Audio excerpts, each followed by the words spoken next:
Good evening. My name is Nate Olson. I'm the Associate Director of the Kegley Institute of Ethics, and I'm going to be moderating tonight's discussion about a very important topic, free speech. The main impetus for organizing this event was the news that Milo Yiannopoulos was potentially going to be speaking on our campus. But we don't intend for this to be an event about Mr. Yiannopoulos in particular. Rather, it's a discussion that we hope is going to do three different things. So first, get more clarity on what free speech is, what our laws around free speech are. Second, refresh our memories about why free speech is a particularly important thing, especially on university campuses. But third, also gain some better understanding about why some people think there are important limits that we need to place on free speech. So that said, we're aiming this presentation discussion tonight to be thinking about free speech more generally here, but we don't also plan to ignore events surrounding Mr. Yiannopoulos in particular. So the Kegley Institute of Ethics has held discussions like this one on campus for over 30 years now. I was talking to our now emeritus director, Christopher Myers, yesterday, who reminded me that this is not our first event on free speech in particular either. So some of you may remember 6 years ago, our fall speaker was a person named Susan Abulhawa, who has presented a talk that was very critical of some policies of Israel. So after that talk, we received a fair bit of criticism. Kegley Institute received criticism for hosting her on campus. And in response to that, Dr. Myers decided the following fall, so 5 years ago now, our fall speaker would be Erwin Chermaninsky, who Dr. Craybill is going to speak about tonight, about his new book tonight. So he gave a talk that fall about free speech. Free speech is something that we're clearly committed to as an institution, as the Kegley Institute, and as a campus. But we also think that, and I think we all think, given our experience, that free speech is best practiced in a particular kind of way on our campus. So especially in a way that's respectful of one another, keeping an open mind, and making sure that we're listening to all different standpoints that are presented. So it's in that spirit that we hope tonight's conversation will be conducted too. Additionally, we hope this conversation is not an isolated event. One of our staff members is going to pass around some note cards to you all.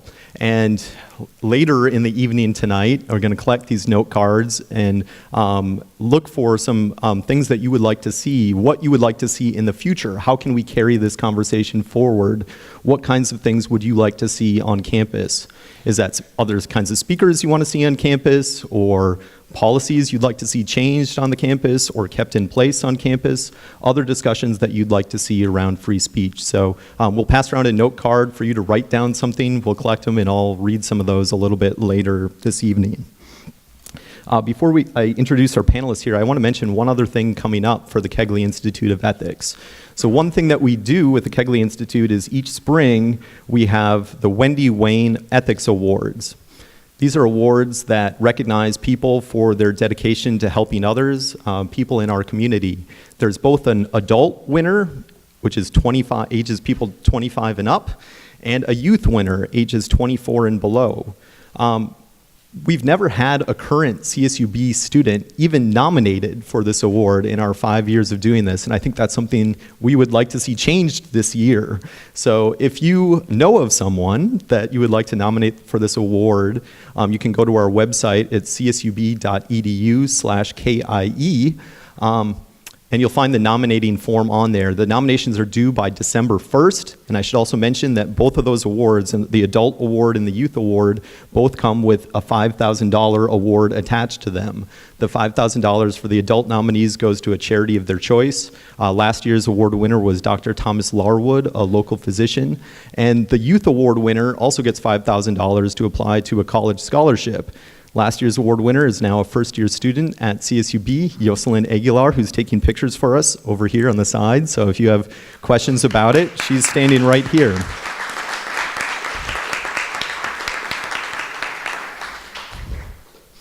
So I hope we get some more nominations this year. December 1st, look at our website.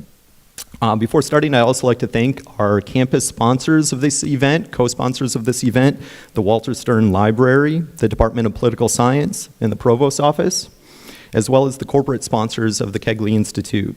Kern School's Federal Credit Union, a partnership between Adventist Health and Kaiser Permanente and Chevron. Okay, so how we're going to have the discussion tonight. So each of our three panelists up here has 10 to 15 minutes to present some initial remarks. That's going to take us until about 7 o'clock, up to close to 7 o'clock, and then we're going to have about an hour for a question and answer session after that. So we'll be done by 8 o'clock tonight. After the initial presentations here, I'll pause for a second. I know there's some people may need to leave early tonight. I hope that you're able to stay for the full extent of our conversation tonight.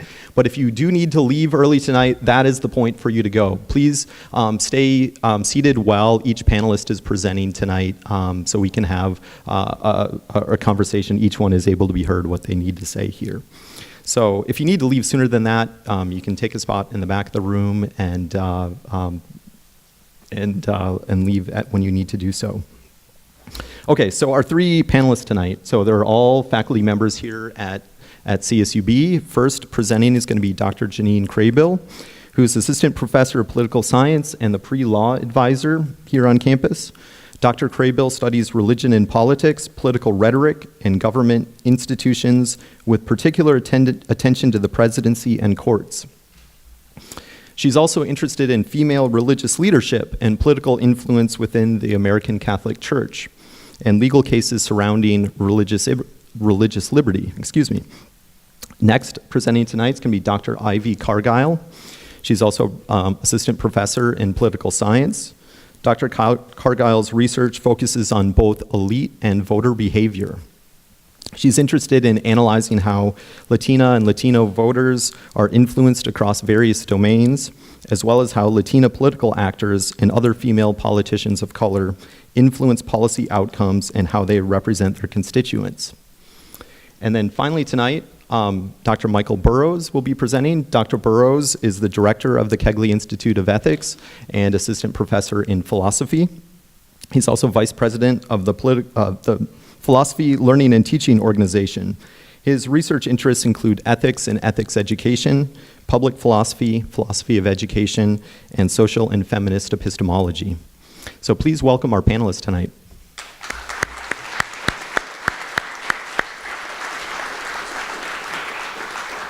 Okay, Dr. Craybill. Just want to make sure this works.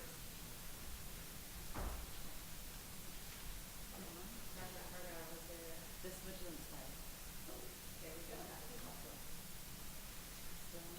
That's okay. That's all right. The plan wasn't to stand at the podium, but that's the plan now. So thank you so much for coming. So this evening I'm going to be outlining a bit what is free speech, some court cases surrounding free speech, and then getting into some of the work of Erwin Chemerinsky that just came out. He has a book, Free Speech on Campus, that I think has some interesting ideas about the bounds of free speech on public institutions, and even though private institutions aren't bound by free speech protection, what they should be doing. So that's essentially what I'll be going over this evening. Or maybe I won't.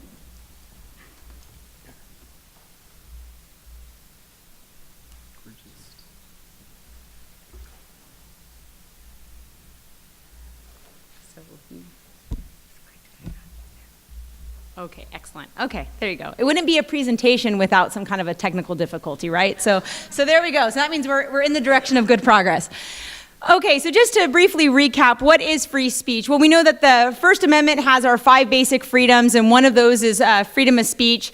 And so stating that Congress shall make no law abridging the freedom of religion. And if we go back to the framers, what freedom of speech really meant was the ability to not just express yourself, but with the intention of being critical of the government. The Supreme Court has really evolved, though, in terms of freedom of speech. And so some of the cases that we are going to be going over tonight, we could see that arc in terms of what is protected speech and what is not protected speech. One thing that's really crucial to remember, that freedom of speech only restrains the government. So the private sector is a completely different beast when it comes to freedom of speech, and the protections that you have in the public forum aren't quite the same there.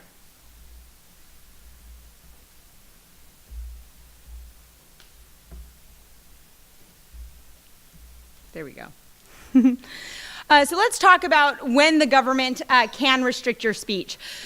So we're first going to talk about some low-level speech restrictions. So in terms of things like defamation, so saying false statements, true threats, and when you look at true threats, you really need to look at the intent of the threat.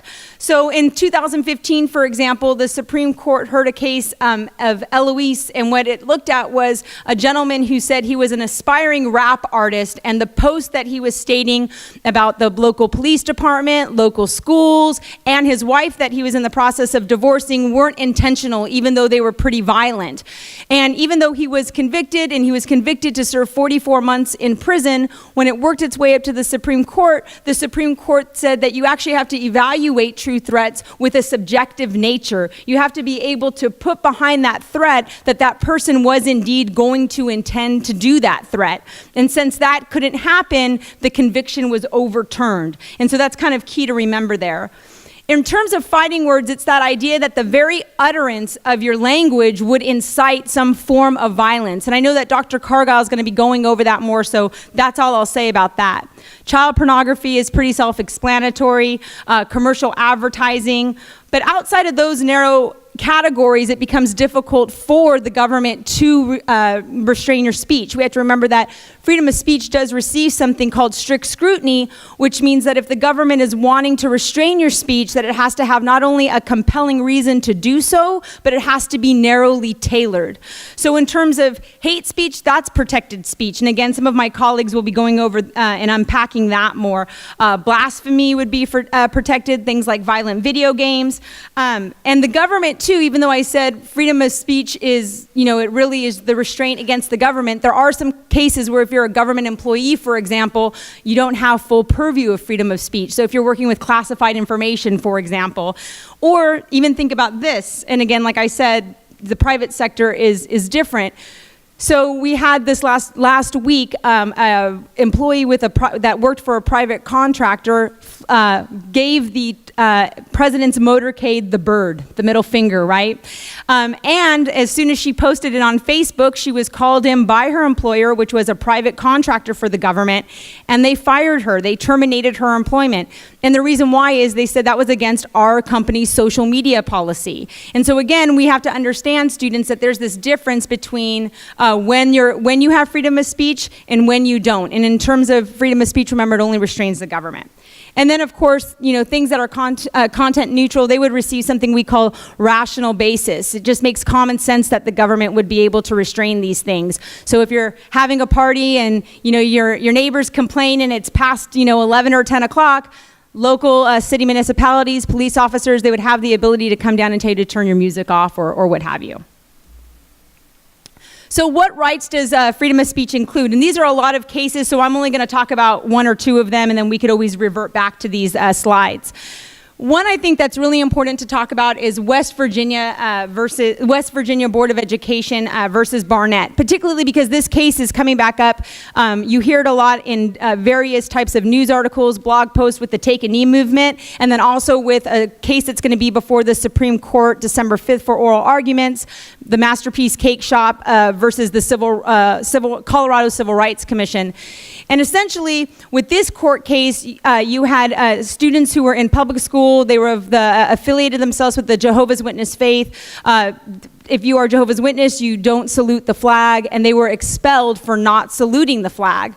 When this case worked its way up to the Supreme Court, the argument was that the government was compelling them into an act of speech, and so it was ruled unconstitutional. If you don't want to stand or salute the flag, you don't have to. And so now, going to the case of the Masterpiece Cake Shop versus the Colorado Civil Rights Commission, there's a lot of C's in that, now what it's being argued is the gentleman who won't make the cake essentially has argued on religious liberty grounds in terms of not making a cake for a same-sex couple, but he's also fighting it on free speech grounds, saying that his cake is a piece of art, and if the government makes him make or bake a cake for a same-sex couple, they would be compelling him into speech. And his attorneys have been, in their brief writings, utilizing this West Barnett case. And so these Supreme Court cases aren't stagnant. We can see them kind of evolve and be repeated again in contemporary court cases. Another one, and this is probably more interesting to students, is the Tinker versus Des Moines, the student armband protest. So during the Vietnam War, you had high school students who would wear black armbands that had the peace sign on them, and they were suspended from school. And the court found that that was unconstitutional, that was inhibiting their freedom of expression. And then another one, the last bullet here, Texas versus Johnson, infamous case that you have the right to burn the US flag. So things that your speech does not include, so Schneck versus the United States, clear and present danger if your speech invokes that. Even though we don't really use that much anymore, now we go to more of a term of imminent lawlessness. If your speech is actually compelling an act of lawlessness, and that was from a case in the 1960s. Obscenity, and obscenity is actually governed more by local standards. So for example, what would maybe not seem obscene on the Vegas Strip would certainly be obscene on Stockdale Highway, right? So that's all governed by community standards, things of that nature. Another one too that may be of more interest to students is the case of Hazelwood School District. In this case, you had students who in their newspaper were going to be writing articles in regards to abortion and divorce, and the school principal would review the paper before it went to press and pulled those articles. And one thing to remember too is that speech in terms of like your K through 12th education is governed different than here on our campus. Even though those are can be both public institutions, there you're dealing with minors. And so if administrators want to act a little more aggressively in terms of the content that can be allowed, that's permitted. So now, very quickly, before turning it over to Dr. Cargile, I want to talk a bit about Erwin Chemerinsky's book, Free Speech on Campus. So this just came out, and I think that it has some interesting ideas for us to consider. Essentially, what he is stating is that we have to remember that, again, First Amendment rights and protections deal between individuals and the government. And so when you are talking about public universities, they have to be able to provide a forum for the free exchange of ideas, even if those free exchange of ideas are offensive, if they appear to be hateful, that's the space of the public university, is to put those ideas to a rigorous test. And that there shouldn't be fear from those ideas, but a place for civil and orderly debate. And so essentially he argues that university campuses, particularly public ones, serve two functions. They have an academic or professional forum, and they have this greater public forum. So the academic forum would be myself or other faculty here presenting their research, and people from the audience, their colleagues, putting them to the test. Or those of us going through the publication process, we go through a peer review process, right? Our ideas are put to the test. They're put to a rigorous debate. And if they're incorrect, they're refuted or they're retracted. So that space has to exist, or even in the classroom, that space needs to exist where students can have dissenting ideas, but it's in a respectful civil form. And then there's this greater public forum where non-academic ideas are actually able to be presented, because that's part of a university too, that the non-academic and political, there needs to be a space afforded to that. That's what the university is for. And so very quickly, if we look at some of the evolution of the history of universities, particularly here in the United States, we see at first they're heavily influenced by medieval Europe. And at that time, universities were essentially a place for indoctrination, he argues. They were designed to be training clergy. And it's that idea that a student was a disciple, not a disciplined critical thinker, he argues. And the university's job is to create disciplined critical thinkers, not disciples or just receptacles of information. So in the colonial period in the 17th century, you see this trend coming over and continuing into the first universities here in the United States. So if you think of like Harvard with the Puritan tradition, Yale, so on and so forth, that those were first designed to really train ministers and preserve religious tradition in education. Then in the 18th century, with new scientific and even engineering developments, you're starting to see that idea of what universities are supposed to be about challenged. And so dissenters would form their own universities, essentially, where there could be more freedom of thought, or you can challenge religious principles.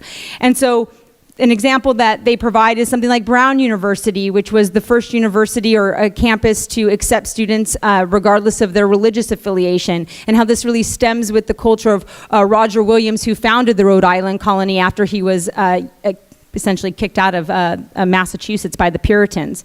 And then in the 19th century, educators were starting to travel more and go into places like Germany, where the university system was very different than the American university system. And there you had the free exchange of ideas.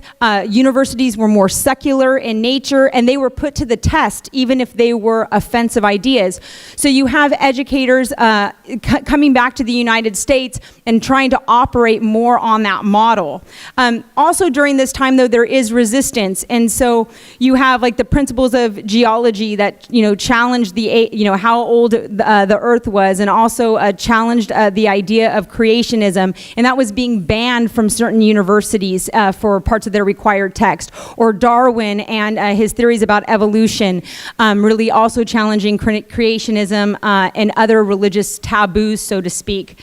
And then in the 20th century, you start to see some of those issues still lingering on, but you also start to see faculty taking more stances, and some of them actually getting punished for it, whether it was standing up on the rights of labor, not condemning communism, or not signing paperwork that said they weren't aligned with the Communist Party, and being, essentially terminated from their post as professors. However, we know that free speech and activism on college campuses isn't just for faculty. We have students that have thoughts and opinions and want to be able to share those. And the free speech movement in contemporary times really starts with the free speech movement at UC Berkeley. This was the first, mass protest of civil disobedience of its kind that we saw come from students.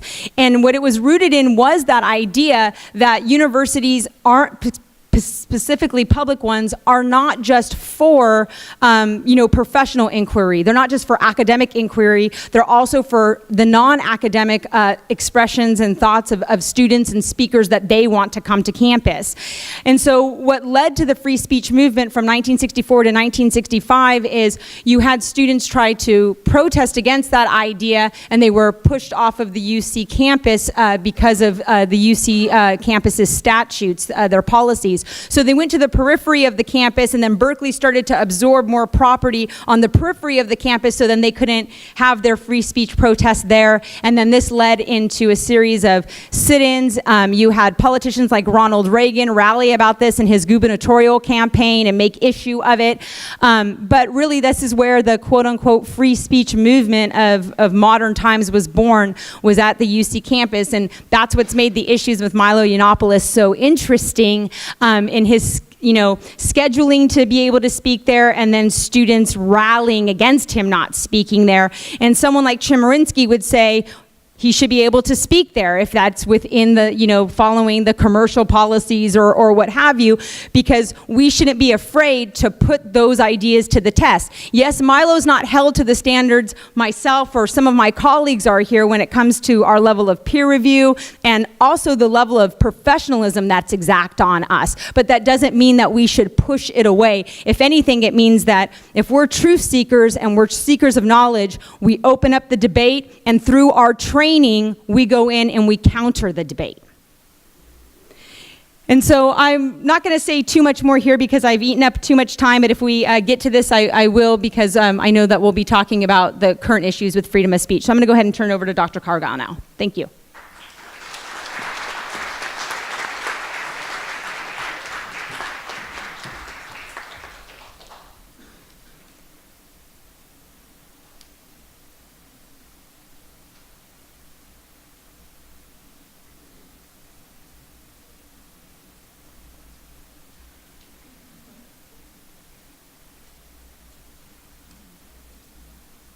Oh, jeez. Wait, this is still yours, so. Was it supposed to be, was I supposed to download it? It should be okay. I mean, I didn't, was it put paste on here, or was I supposed to put it on here myself? So, I'm trying to, this is my PowerPoint, I don't know if my PowerPoint is on there, but I can just get it.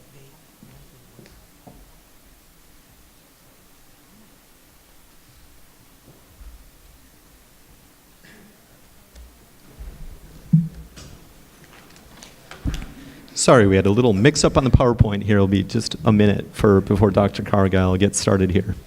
Oh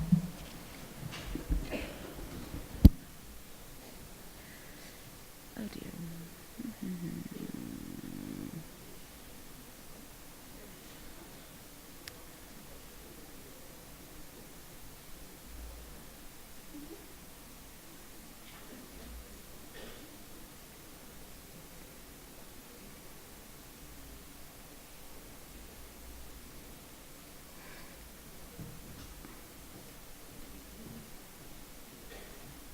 All right. Good evening, everyone. Thank you so much for joining us this evening and for being here and joining us for this timely discussion regarding an important issue, which is freedom of speech on campus, such as CSUBs. As you will notice, we're all providing different aspects and perspectives regarding the issue of freedom of speech in hopes that you're going to walk away with a better understanding of this fundamental right in all of its complexities. With this said, I'm going to actually discuss the role of hate speech as a subset of the right that we have in the United States to say, write, and symbolically represent what we think.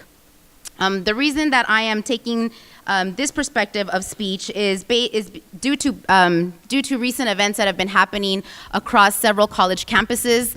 In particular, one that stands out to me is a situation that arose at the end of the spring semester at American University, where American University was very excited about the fact that they had elected their first African American female student body president. It was a historic time at American. However, some students decided to kind of poo-poo on that by hanging bananas by nooses all over campus, and on the bananas writing Harambe. And I don't know if you are familiar with the story of Harambe. Harambe was the ape that was put to sleep because of the fact that somehow, I don't really recall if the child fell into the pen, into his exhibit, or if somehow a child was involved. And needless to say, it has to do with an ape and the fact that there was a direct connection between the bananas, the nooses,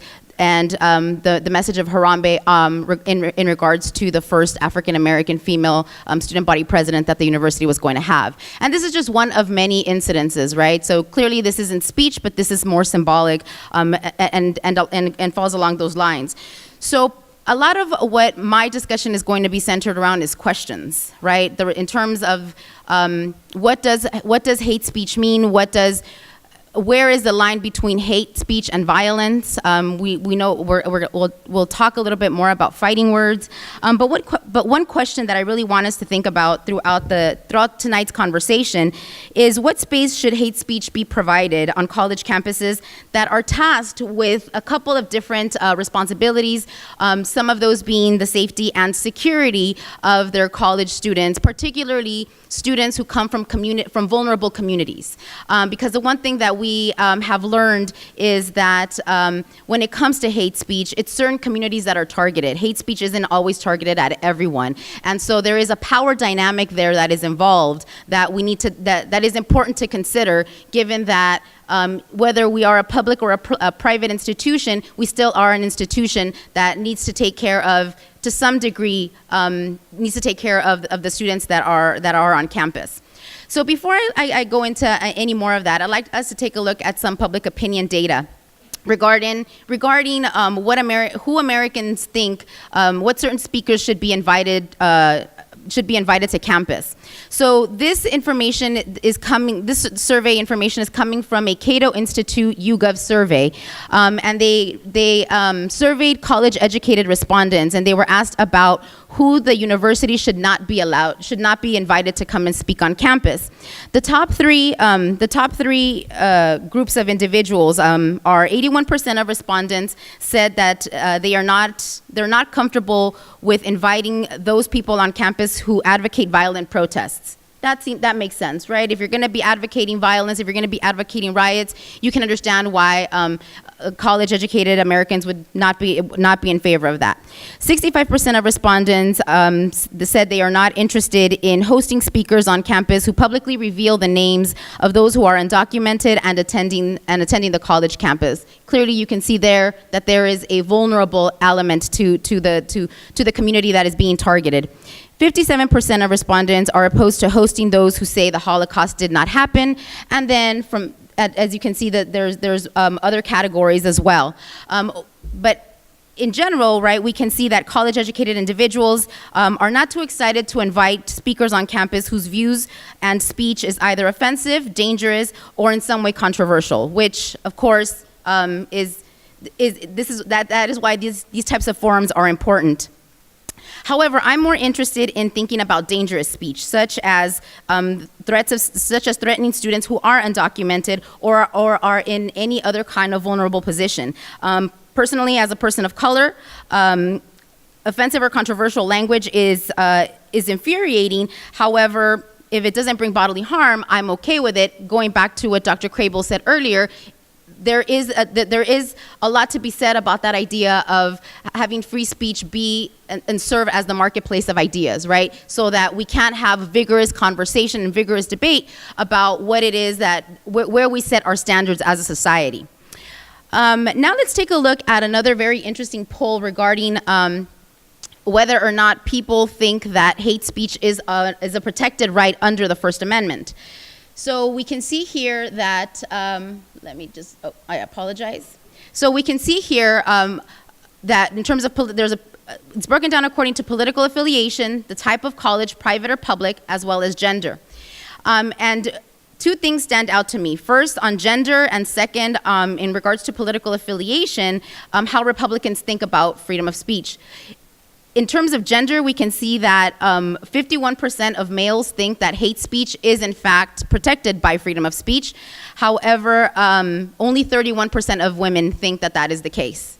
When it comes to political affiliation, 44% of Republicans know that that the First Amendment does protect free speech, while only 39% of Democrats think that it is protected under free speech. So, looking at these numbers, we can see that in general, a lot of people, generally speaking, as we do with social science and survey research, generally speaking, Americans don't necessarily think that hate speech is actually protected by the First Amendment.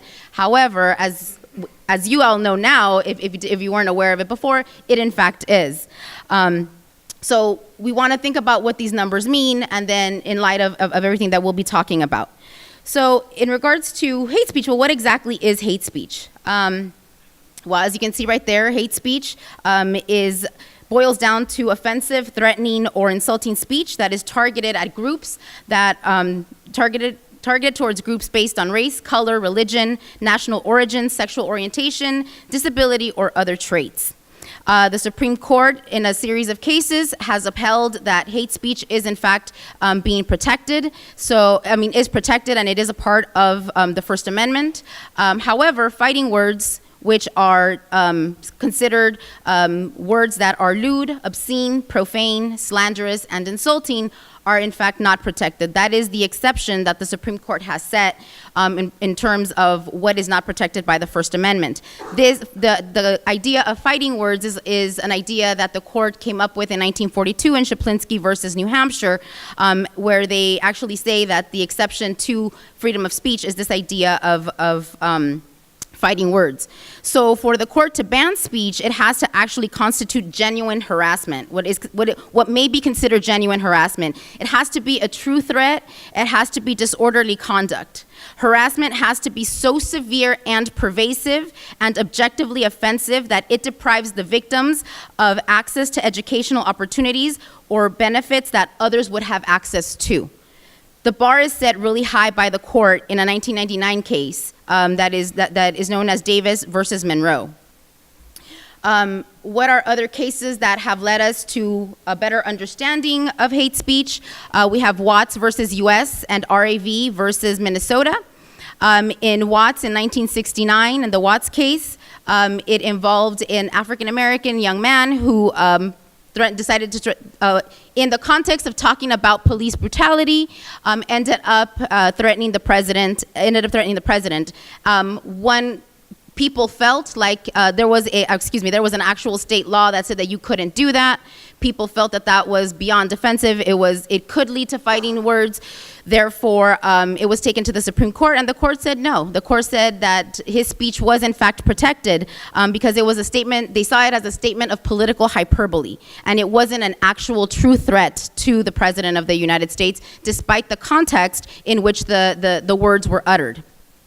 Then in RAV versus Minnesota, we have a 14-year-old white American who burns a cross on a black family's lawn. Given the history of cross burning in the United States, there was a Minnesota law, a state law, that indicated that, in fact, that kind of an expression was outlawed. In RAV, the Supreme Court said that law was in fact unconstitutional, that burning a cross is in fact, the burning of the cross in this particular situation was in fact protected because it was, because it was a display that contained abusive or invective a subject doesn't necessarily mean that it's not allowed. So we can see, right, like what one would think, what I would imagine a reasonable person would think is not protected by freedom of speech. The court has said that it is. The Supreme Court has set, in fact, a very high bar to demonstrate how fundamental this right is. And the same goes for this right on college campuses, particularly public institutions. So again, I want us to think about a lot of different questions that are actually, in fact, very similar.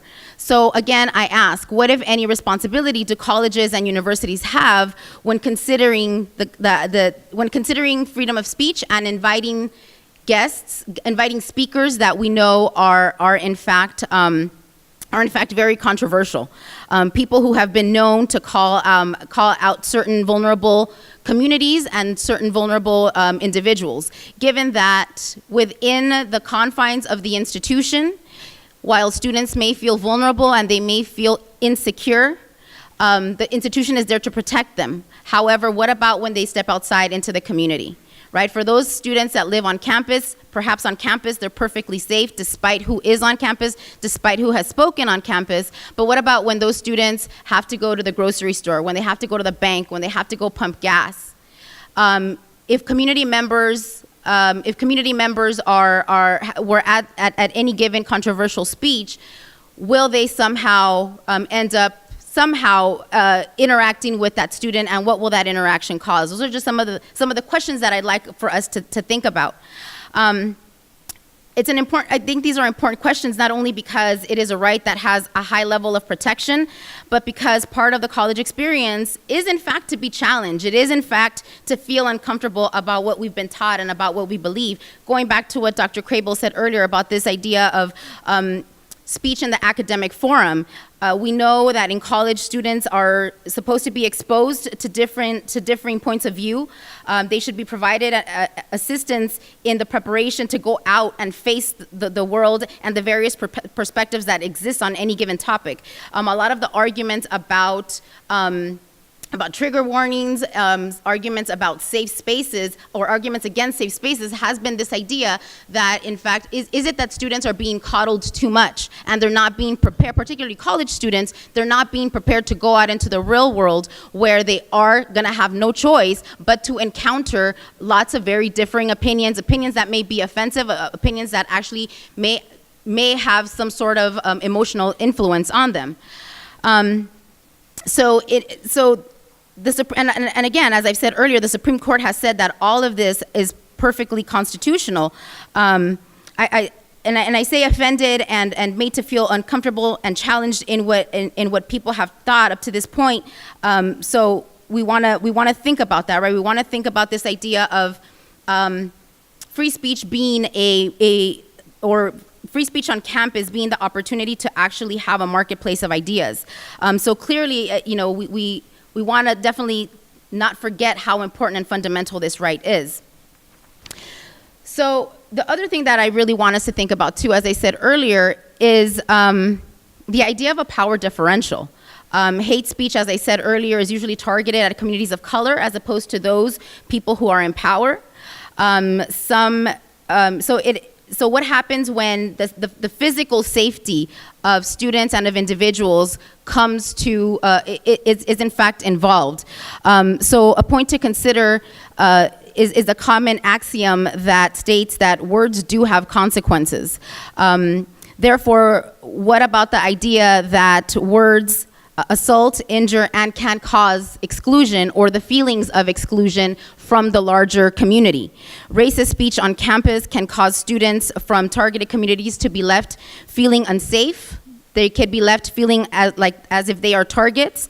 And George Lakoff, who is a renowned rhetorist, argues that hate speech can have psychological effects. He argues that language activates thoughts, and for people who may have mild prejudices, hello all of us, that hate speech can in fact solidify people's prejudices, or it can change it altogether. But the bottom line is that we do have to be conscientious about the fact that words do have an influence, words do have consequences, and then from there really go on to think about what is our responsibility in terms of the words that we use and in terms of the speech that we use. I'm not saying that we should, I'm not advocating for censorship, I'm not advocating for not having the free exchange of ideas, but I am advocating for thinking about the responsibility that we have as educated individuals to consider the words that literally come out of our mouths.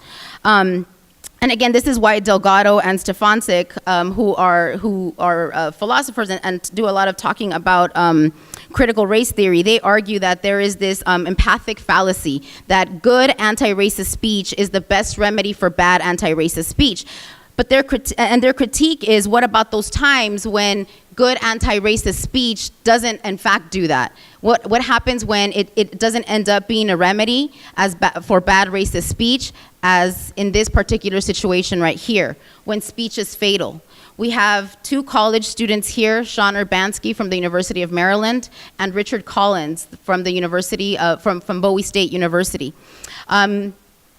So it turns out that Sean Urbanski and Richard Collins came into contact with one another when Richard Collins was visiting friends at the University of Maryland, which is about a 20-minute ride from Bowie State, where he went to school himself. He was on the campus of the University of Maryland the day before he was set to graduate from college, and he had also just recently had been commissioned and accepted the commission as a second lieutenant in the U.S. Army. He's on campus at the University of Maryland, where Sean Urbanski is a student. Collins was 23, Urbanski is 22. They encounter one another, and Urbanski tells Richard Collins to step left if you know what is good for you. Collins refuses, and as a result, Collins is stabbed in the chest and later dies. So he died the night before his graduation. As it turns out, after doing a preliminary investigations, he was a part of a Facebook group known as the Alt-Right Nation, which is a Facebook page where members are able to share white supremacist memes. That then spurred an investigation by the FBI, which has turned out, which has resulted in an indictment on hate crime charges, because as it turns out, on a lot of on his laptop, on his tablet, on a lot of his electronic devices, according to the FBI, there's lots of digital evidence of white supremacist materials. So here this is one example, right? And I get it's not very cut and dry, but this is one example of where that empathic fallacy that Stefancic and Delgado talk about kind of comes true. Here, there wasn't an opportunity for good speech to have any influence on that bad speech. So I'd like to leave us with some food for thought. How do we continue as an institution and as a society, how do we continue to protect speech as a fundamental right, all the while protecting communities of color and those who are underrepresented? Because again, I reiterate, a lot of times, and please understand, right, a lot of times, the people who are targeted when it comes to hate speech are people who are from vulnerable groups, from vulnerable communities. If you are in a vulnerable group or vulnerable community, the power differential does not lie in your corner. So how then do we reconcile all of this?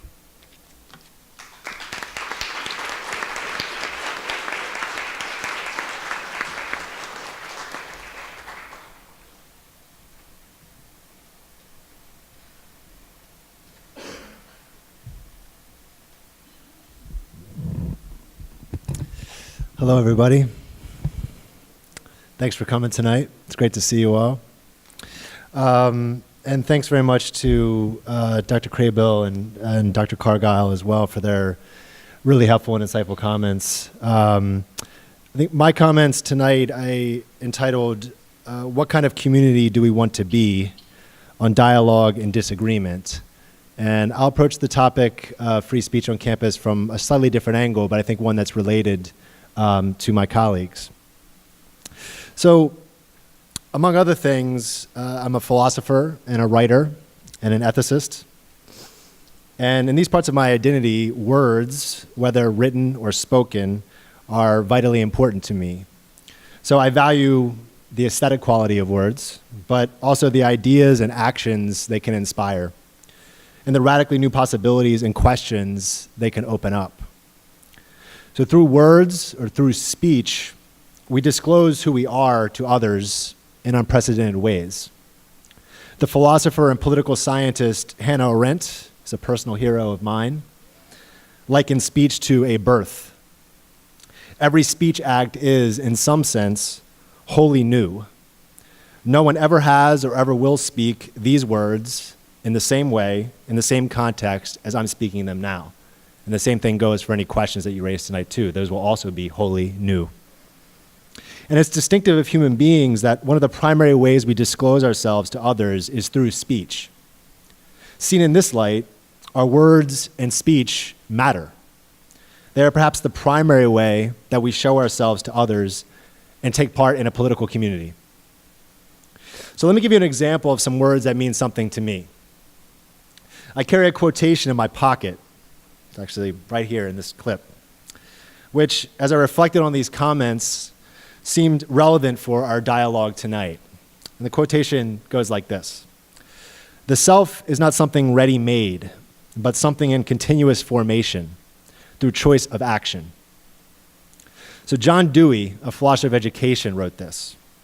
And it has served as a source of inspiration for me. Whatever I've done, whatever my successes or failures, who I am is in formation through my choices, my actions, my aspirations.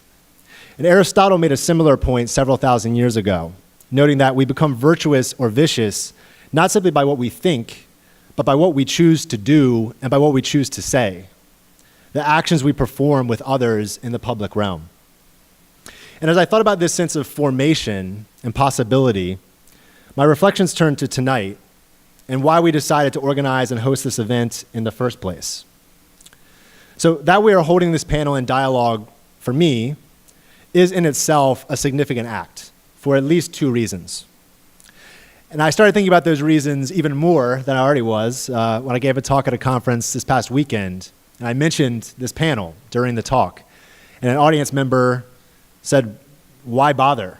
You know, why hold that event? What's the value of it? He was a skeptic, and I took his challenge seriously and reflected upon it. And these are at least two of the reasons why I think it's significant for us to be meeting today or tonight as we are. So first, it's significant that we're living in a time of increasing polarization across ideological and political lines. This polarization can be seen digitally in the form of segregated social media feeds or news outlets that support or form an echo chamber around the beliefs that we already hold. And it can be seen geographically as more people live in and inhabit environments with people who share their own political beliefs as opposed to dissent from them. And it can be seen personally too, in the company we choose to keep and the company we choose not to keep. So there's an importance, I think, in pushing back against polarization as a community and meeting to discuss from right, left, or center those issues that impact us as a community, even with significant disagreements. And this can be symbolically important for us as a community, and it can also be practically important in generating ideas for how we can best approach issues of free speech at California State University, Bakersfield, which is, I hope, is part of what we'll do tonight as a community, as a group. Second, I think this meeting is important for upholding the value of dialogue, and particularly, perhaps, the role it should play on a university campus. And my colleagues have already started to kind of gesture towards this topic. So much of my research has centered on dialogue across diverse domains. For example, dialogue as exercised in early childhood classrooms. What types of dialogue do 5-year-olds engage in? And it's a lot. They engage in a lot of dialogue. In prisons, in retirement communities. So there are great differences in these locations, in age, background, life experiences, political orientation. But I've been struck and really inspired again and again by the power of dialogue, by how significant, even life-altering, the exchange of speech can be when coupled with that other requisite part of dialogue, the necessary condition, which is listening. So it seems to me that at least some of the current debate we find ourselves in, both locally and nationally, regarding free speech on campus, has little to do with speech in the sense of dialogue, which is reciprocal actions of speech and listening. And it has a lot more to do with a monologue, a speaking at others, a speaking to others, without listening in return. So monologues issue statements or directives that seek no response, and that establish lines of certainty before any discussion has taken place. So some monological statements, some examples, might be, why is this even a conversation? Free speech is free speech. People can say what they want to say. Students and faculty on campuses are like snowflakes, which Dr. Cargyle noted that phrase. They are too fragile and want to shut down topics that they find personally offensive. That's a statement sometimes that you hear, that I've heard. It is acceptable or even good to shout down others or actively disrupt others when they present on topics that are offensive. So these are statements that are taken in isolation. And it seems to me they're generally offered up in isolation as final pronouncements. And I think they are at best only true in limited cases. So as Drs. Craybill and Cargyle showed, there are limits to free speech. And simply calling professors and our students snowflakes is a dismissive generalization that does not do justice, in my experience, to the depth of thought and care with which many of our colleagues and students work and approach these issues. And of course, shouting down individuals with whom we disagree or using violence to silence others, as a matter of principle, sets a potentially dangerous precedent for our classrooms, events, and public spaces more generally. Again, taken in isolation and outside of the foundation of dialogue, these statements, I think, miss the mark. They and those like them do much to polarize, but little to advance constructive dialogue and disagreement. In disagreement, I'm often struck, as a philosopher, I value disagreement, right? I kind of relish disagreement in the sense that that's how I learn. But I think sometimes we're taught that disagreement is a bad thing, like we should avoid it. But disagreement requires comprehension and understanding of others. It requires listening and being charitable and allowing for the possibility that, at least in some ways, maybe even a small way, I might be persuaded by something that someone has to say. And as an educator and philosopher, I value that as a primary catalyst for learning. Indeed, I think the history of much scientific, social, and political progress has been a history of people disagreeing, responding, and reforming possibilities for knowledge and for living in a democracy.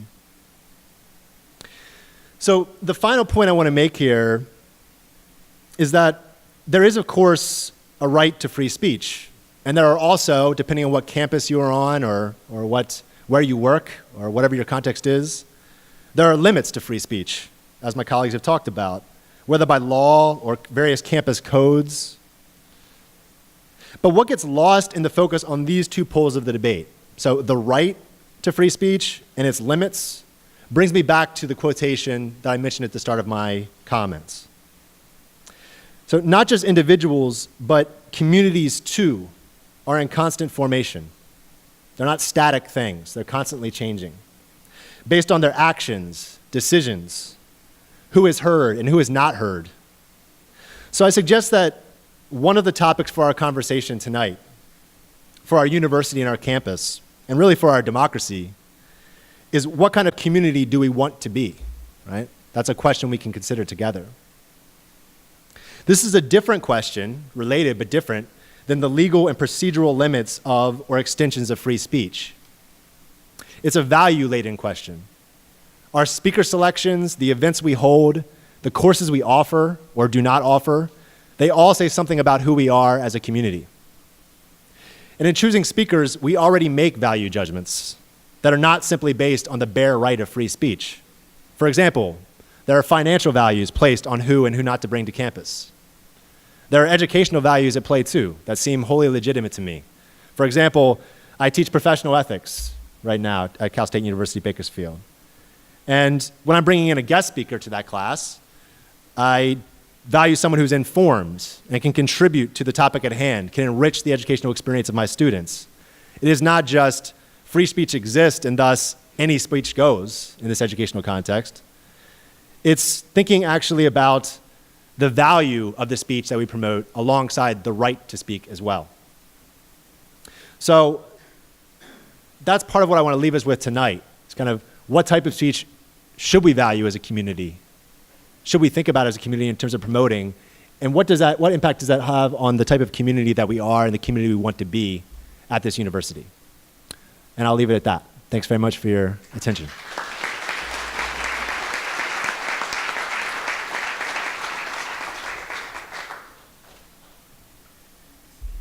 Okay, so this is the point where we're going to shift, and we do want this to be a conversation tonight. So I said I'd pause if you need to leave at this point in this evening. This is a good chance for you to do so.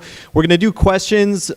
We've got a microphone on this side, and there's going to be another microphone on this side. So if you'd like to ask a question, you can come up to one of these microphones, and we'll call on you to ask a question at this point, or in a second here. I'll give people a chance to, if they need to leave.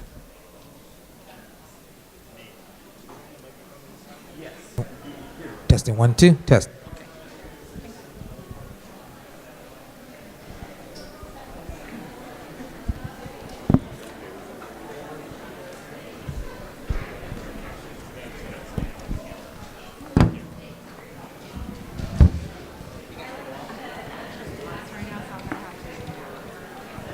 How about right here?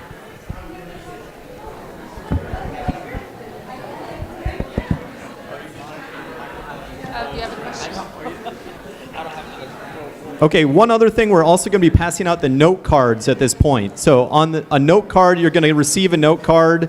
And as I mentioned at the beginning, one thing we'd like you to think about is we don't want this to be an isolated conversation, a one-time thing that happens, and we move on. So on the note card, I'd like you to write down something that you'd like to see either the Kegley Institute, CSUB as a whole. What else would you like to see related to free speech, whether that's speakers, whether that's a different kind of conversation you want to see happen on campus at some point, whether it's policies you want to see changed or kept in place. You'll get a note card. Please write something down, and we're going to collect these in a little bit. And before we end tonight, I'm going to read some of the things that people have written on the note card. So get an idea down there, and we'll collect them here in a few minutes. But we're going to start with some questions. So let's see. We've got a microphone on this side, and we got a microphone on this side. So let's start at the microphone. And if you'd like to ask a question, I'm going to ask that you come to one of the microphones. So let's go over here. Hi there. We've got to wait for Michael. Maybe not. I've pared my 95 theses down to only 3 or 4. Oh, so I didn't mention that you need to keep it brief. So thank you. And if you can get it under 3 or 4, I'd even appreciate that. So thank you, Bruce. I'll try hard. I really like the idea that we need to be talking about what speech we value, but I think it may be useful to think about what we means, because often we talk about the university inviting, and often the university doesn't, but subgroups do. And then with that in mind, it might be useful to distinguish what speech we should allow, what speech we should invite, and what speech we should attend, perhaps. All right. Would one of the panelists like to address that? Sure. Bruce. Oh, go ahead.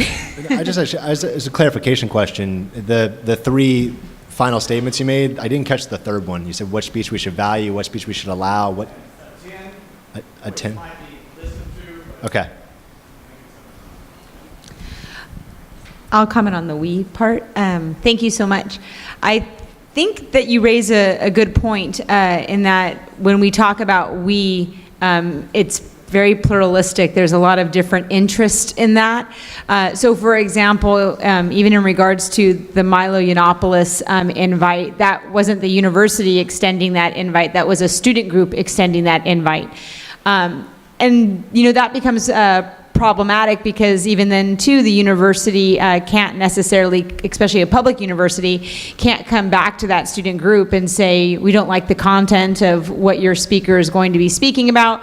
So I think that perhaps somehow to our students, kind of piggybacking off of what Dr. Cargile said, to some of our students who may be offended by comments by someone like Mr. Yiannopoulos, having more clarity or communication to let our students know how that kind of works. Because, there were students that were even coming up to me as a professor and asking, is this something that the university is sponsoring, people out in the community?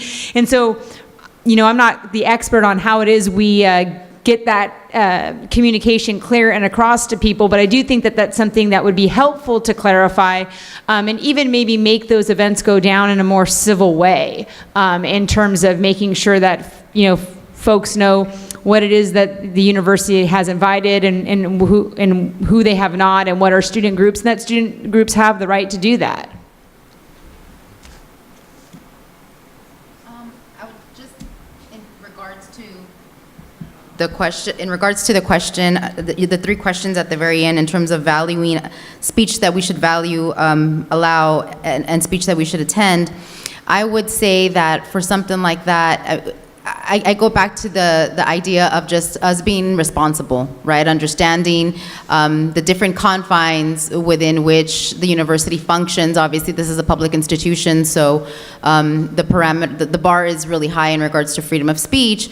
However, I think it behooves us to be responsible because of the fact that there is the issue of people that may feel targeted, and it's not just a matter of feeling targeted because I feel offended or because I feel like the speech is hateful, but like for somebody like, for example, Mr. Milo Yiannopoulos, who has done this before. He outs people.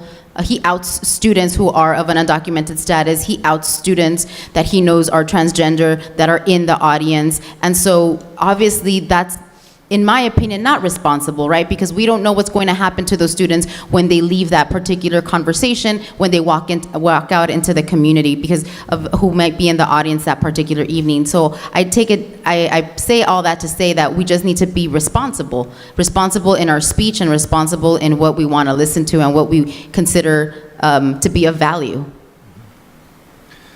Yeah, I think it's a great series of questions that you raise. I mean, I think obviously what speech we allow is going to, it seems to me, is the broadest category. And we kind of look at, okay, what do we think are the base restrictions or limits we're going to have on our campus? And we use that to decide, okay, we can't allow X, Y, and Z, but the rest of the category is at least allowable. And I think that falls in that category of, okay, what falls under the right to free speech and what is limited legitimately. I think for me, I don't know, potentially the more difficult, but for me, the more interesting question is the value question. And I think that's really hard to answer in a general way. It makes me think, I don't know, as someone who does a lot of program development too, it makes me think about the resources that go into bringing any given speaker to campus and how that's a finite resource. And you can't we're not in a situation where we can bring in 100 people. We have to make decisions with finite resources. We have to make decisions in response to our community and their interests. So for me, I think it's about trying to understand where our community is, right? What are the needs and interests of our community or communities, and how we can have people come to campus to help speak and illuminate ideas around those issues. I think also, just to come back to a point I mentioned in my comments, is the speaker someone who's going to be creating or actively trying to shut down certain forms of dialogue? And for me, I would aim for the former. The person might have a right to speak who wants to shut down dialogue, but if we're talking about questions of value on a university campus, I'm more interested in the former. I think that's more productive for our community. That's how I would approach that question. Okay, thank you. We've got Can I just say one thing too about the attend comment? I'll be brief, I'm sorry. And kind of this parlays into Michael's last comment. In regards to attend, if, say, it's a faculty member and they decide that they're not going to, attend a lecture or what have you because they think it's offensive, I think on the other side, attending it and in a form like this, doing what it is that Chemerinsky says, subjecting those ideas to the test, because most time those type of speakers that are, they don't operate in the dynamics that we do as professors and faculty. They can just kind of say whatever they want and shut down individuals and comments. And so sometimes I'm wondering, is it actually our responsibility to attend? Not that we are showing or signaling support for that individual or trying to increase their platform, but actually do quite the opposite. So I think that there's different ways that you can look at it. I think that's an interesting question. Do you attend, do you not attend, things like that. Okay, let's take a question from this side over here.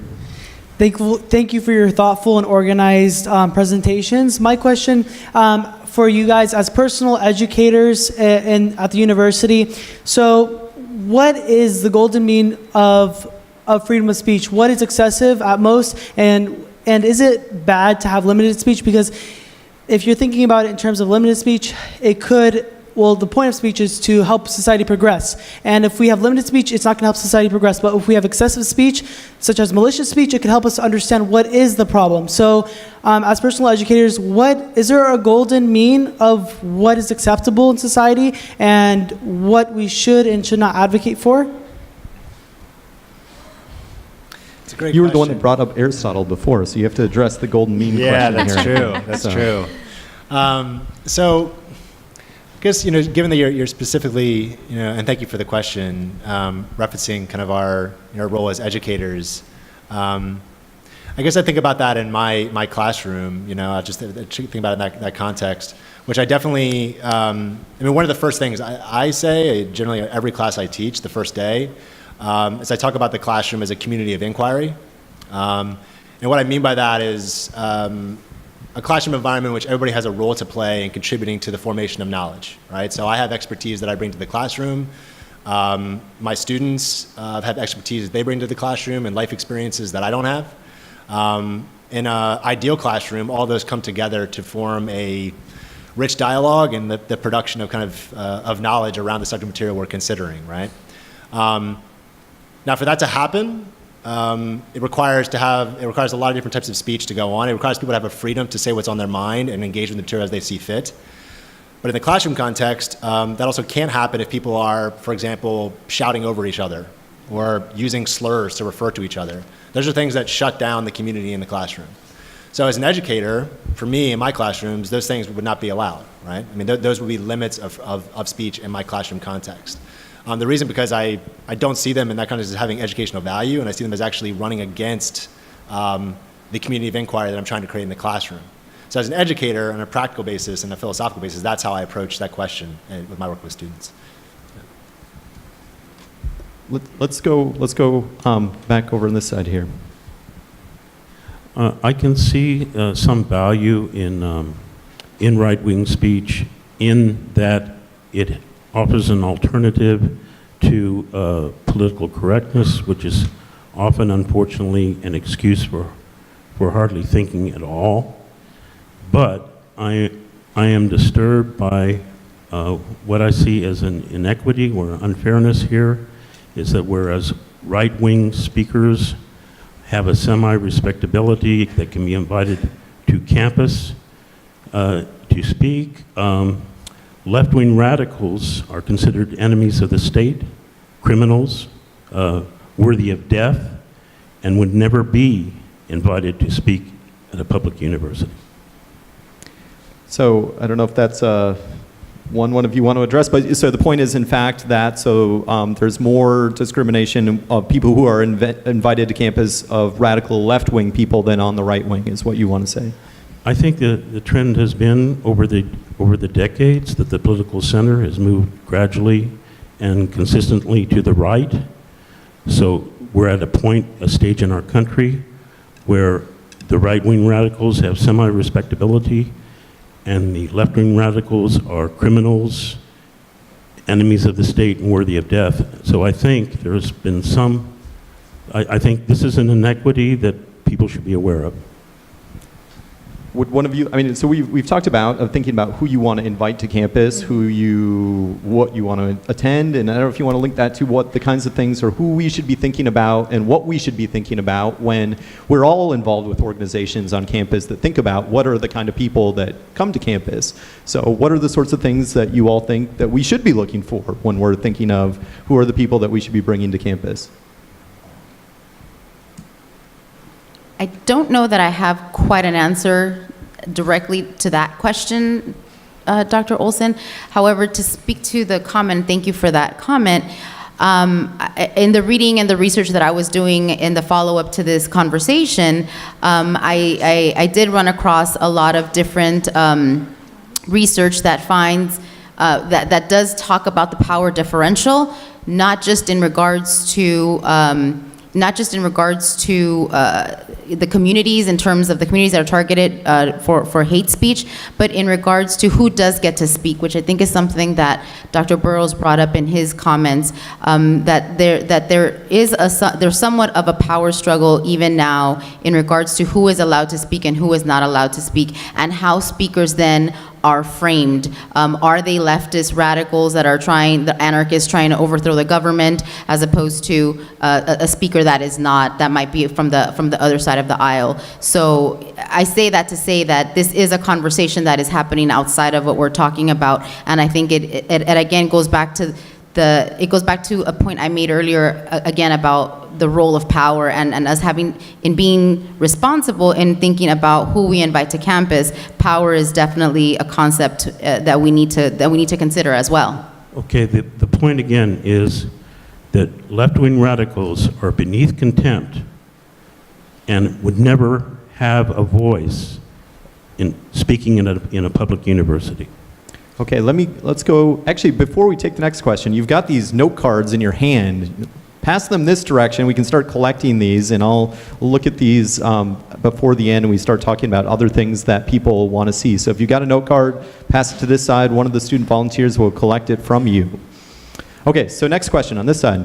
Yeah, so you mentioned that most people, I guess you could say, even based on human nature, are just increasingly polarized. So they stay within their own communities and they are friends with the same types of people. But I think it's important for people to attend events that they don't necessarily feel comfortable attending, or to hear different views. But at times, the people who are attending events are the people who shouldn't be, who would already be there, if that makes sense. So how can you attract people who wouldn't normally attend something that would be, I guess you could say, different from their normal way of thinking? I think that's very interesting, because we need people to feel uncomfortable at times and to expose themselves to new ideas. But at the same time, how do you attract them to these kinds of events, venues? Yeah, who wants to feel uncomfortable, right? Right. How do you get them to want to come somewhere that may make them feel uncomfortable? Well, yeah, pizza. I think, unless you wanted to take it, since we are, the focus of the talk is free speech on campus, and there is a slate of educators up here, my comments stem from that. And that I think, too, that might create an opportunity for us as faculty to perhaps build some curriculum or lessons around those events, where we could go with our students to those events. That way, too, they feel a sense of solidarity, their professors with them. They see even administrators at those events. And then post-event, we're able to dialogue with those students about how they felt and discuss the ideas that were presented, debate about those ideas. So I think that what you do is you take that controversy or, that talk that was uncomfortable, and I know that this sounds like a cliche because it's used a lot, but you really can create a teachable moment around those venues. And I think that maybe faculty getting together and seeing how that can be done, knowing in advance when speakers are coming and how you can build that into your curriculum, going with your students, and even if you hear some of them stating that they're uncomfortable, even making more of an effort to make sure that you're attending with them. I think that there's those things that I'm sure my colleagues have other thoughts. No, I really like the idea of something similar to what Dr. Crable is mentioning about kind of the idea of parallel programming. Having, when you have a speaker that might be particularly contentious, particularly raising kind of emotions and ire in the community, can you find a way to have partner programming that creates kind of a dialogue across difference? I think also it would be as an aspiration, bringing together potentially opposed political groups for joint programming. I don't know how often that has happened here, but I think that's another way that would be kind of an interesting thing to try. I think the other thing too, as educators, is modeling behavior that doesn't play into polarization. So not using vindictive language and language that alienates people as if they are other and different from myself completely because they believe something different. It can be really, I don't say that lightly. It's not easy to do that. I mean, there are views that I find abhorrent and extremely problematic. But I think as educators, it's important that we model kind of a behavior that encourages dialogue and coming together too. And there's lots of ways you can do that, including, I think, trying to have events like this. So, question over here.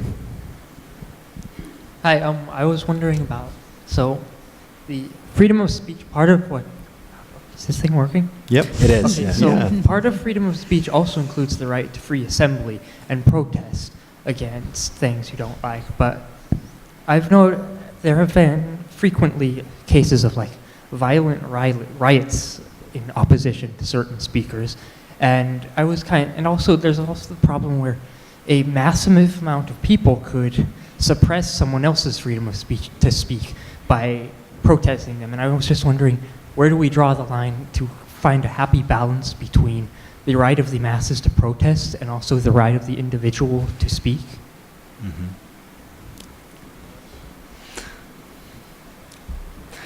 Yeah, I mean, I think it's part of me actually feels like, so it's a fantastic question. I feel like my first response is I'd be really interested actually if other people in the audience have thoughts too in response to questions, so I'm happy to respond, but in terms of actually dialogue, as people are asking questions, feel free to come in and take a microphone and participate in the dialogue, and let us off the hook for the tough questions. But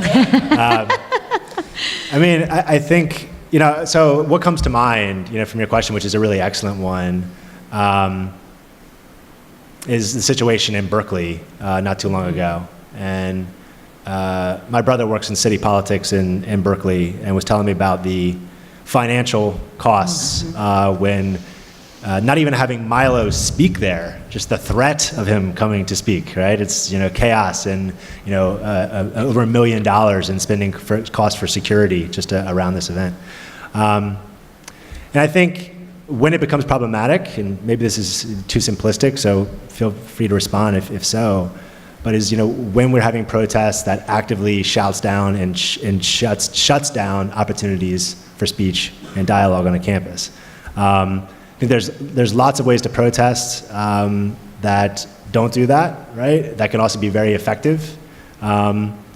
And I think those ultimately are, for me, I think more productive in terms of not playing into polarization and not violating other people's right to speak on a campus, no matter what they're saying. I thought about this, my previous position I held, this question came up too. There was a guy, his name was the Willard Preacher, and he was called the Willard Preacher because he spoke outside of a building called Willard Hall. This was at Penn State University.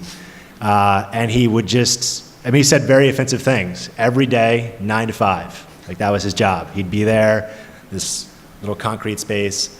And we had this really challenging case because we ran an award that celebrated ethical achievements by undergraduate students.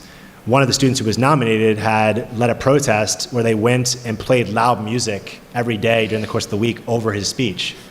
And we had a debate within the committee about, okay, is this a heroic action or is this a really problematic action? And it was precisely about the question you're asking. He's saying things that none of us agree with, that are problematic, but then at the same time, also to take the form of protest that's just shutting down his speech for the course of a week was also found problematic too. So I think it's a contextual issue, but for me, I think I would err on the side of protest that doesn't seek to shut down speech, particularly with violent acts, which I find to be inherently problematic. Thank you. Dr. Craybill, Dr. Cargill, do you want to address thinking about that? Well, I'm going to be very practical in my response and thinking about, I think it's a very difficult question.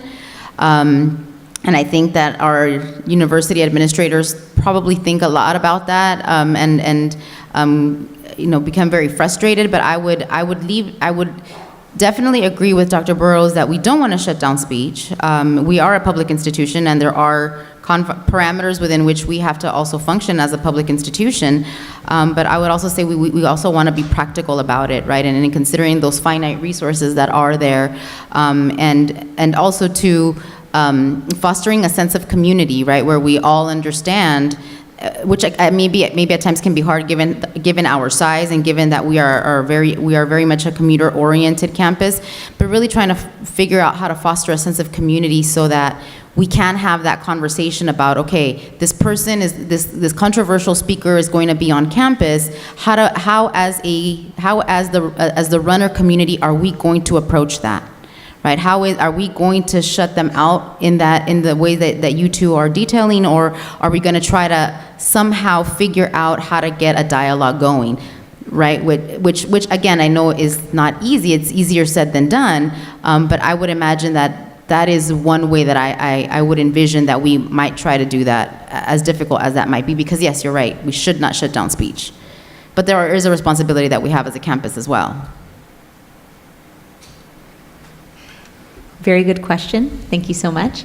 I just have a few thoughts. I too don't have an answer, probably just more questions. But as my colleagues were speaking, I wrote down a culture. So I think too, and I'm not quite certain how you do this, in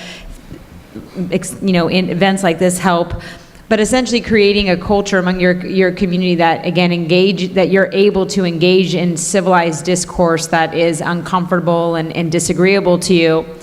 But I also think, too, and I have the CSU, the Cal State University Bakersfield, I know we need to make sure we say it right these days. Right.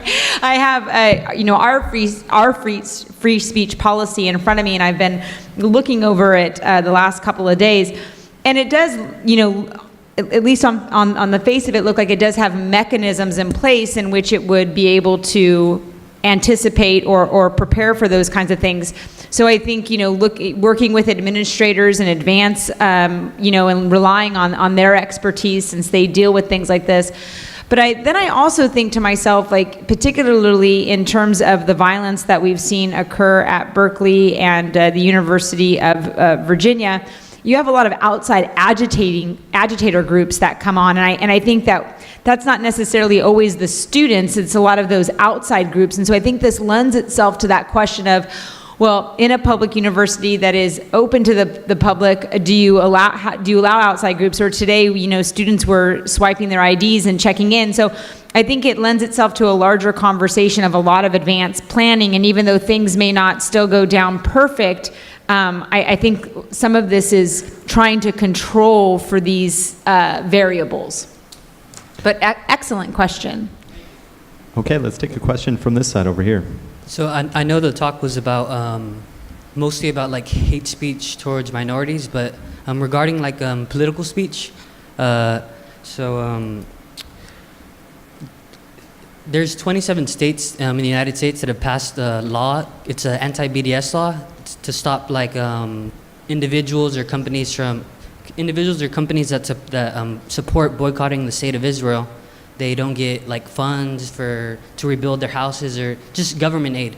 So in regards to those 27 states that have passed laws against speech against Israel, I want to know how do we define vulnerable groups, since Israel uses like 38 billion taxpayer dollars, I think, or million, they get every 10 years for their military operations, which are used to fight terrorism against the local people that live in the area where they're at and steal land from those same people, the Palestinians. So in regards to those, the laws against criticizing the state of Israel, I want to know how are we defining vulnerable groups? So I think the general question we have, and so this is something that Dr. Cargile was mentioning in your talk, of thinking about the effects of hate speech on vulnerable groups. Would you like to say a bit about how you're understanding what vulnerable groups are? Sure. So in regards to the vulnerable groups that I was talking about, I was thinking more about communities of color in regards to the issues of race and ethnicity and gender.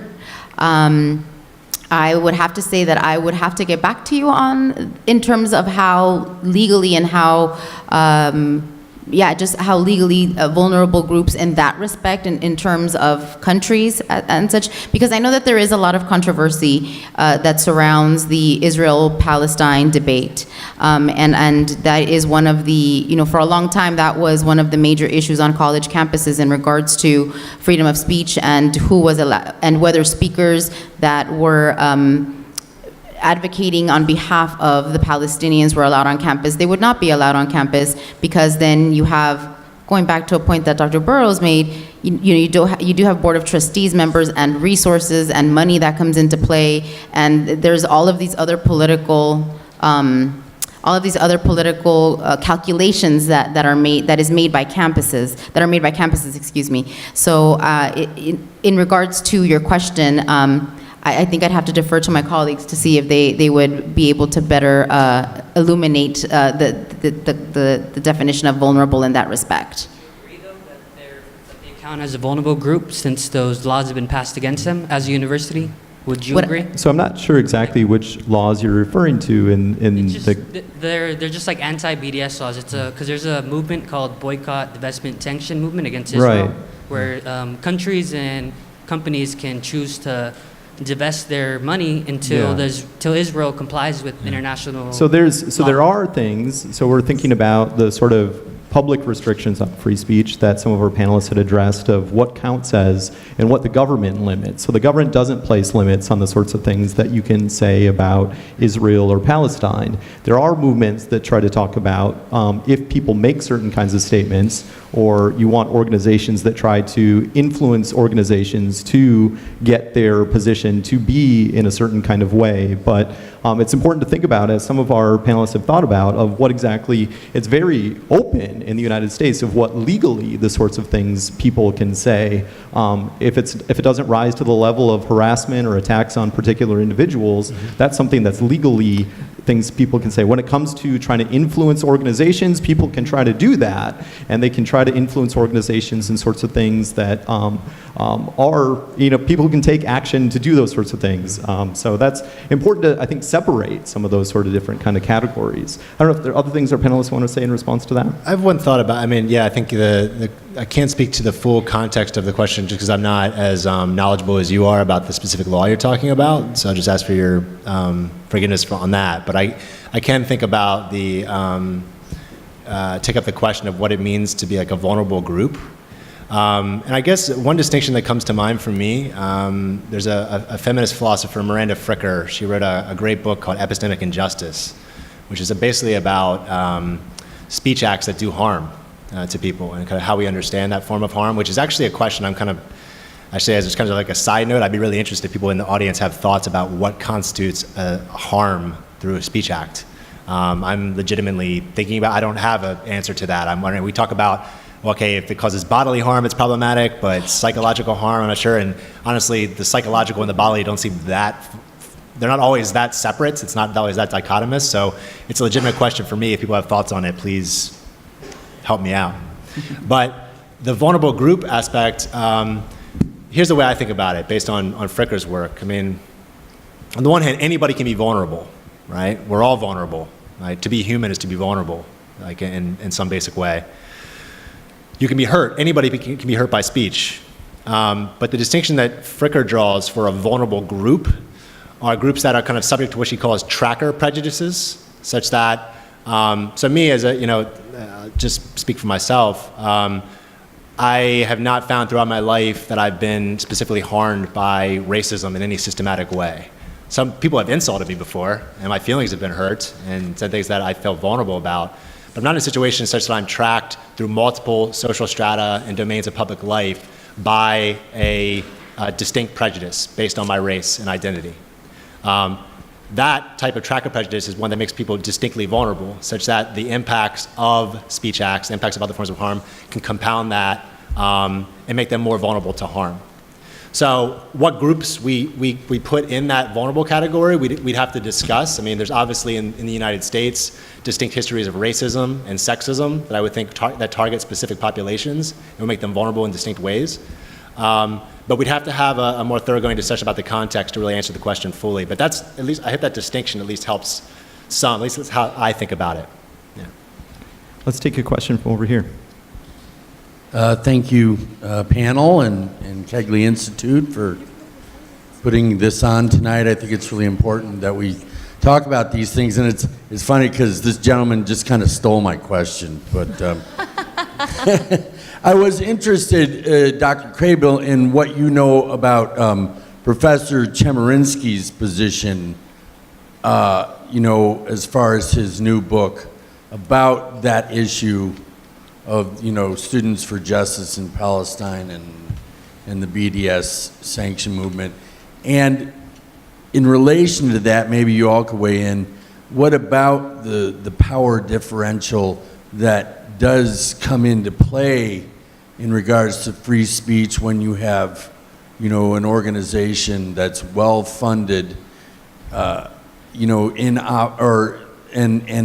a small grassroots organization that has very few of those same sorts of economic resources going up against each other. Does that play a role in the level of free speech that's involved as far as those issues?